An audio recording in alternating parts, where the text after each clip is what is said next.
నడుస్తుంది. అదేవిధంగా అధికారులకు కూడా చెప్తున్నాము, కొద్దిగా మీరు మర్యాదగా మాట్లాడి. నా దగ్గర రికార్డ్స్ ఉన్నాయి. మన ఎండిఓ గారు చాలా కర్కశంగా మాట్లాడుతున్నారు. నా దగ్గర రికార్డ్ చేసి పంపించారు. అట్లా మళ్ళొకసారి రావద్దు నా దగ్గర కంప్లైంట్ మీకు చెప్తున్నాను.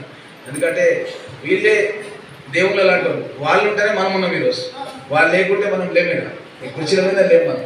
కానీ వాళ్ళు ఏదో కష్టాలు ఉండి వాళ్ళు వచ్చినప్పుడు వాళ్ళతో మర్యాదగా మాట్లాడాలి, వాళ్ళకి పనులు చేయాలి. మనతో కొన్ని అవుతాయి, కొన్ని కావు. అయితే అని చెప్పాలి, లేకపోతే పద్ధతి చెప్పాలి. ఇట్లా సిస్టమ్ ఉంటుంది, ఇట్లా ఉంటుంది, చేయాలని చెప్పాలి. వాళ్ళు కూడా సహకరిస్తారు, ఎవరు కూడా మీకు ఇబ్బంది పెట్టరు. మా వాళ్ళంతా కూడా సహకరిస్తారు. కాకపోతే మనం వాళ్ళకు ఒక పాజిటివ్గా, ఎందుకంటే ముఖ్యమంత్రి గారు మాకు స్పష్టంగా చెప్పారు, 18 గంటలు పనిచేసే అధికారులే మాకు కావాలి.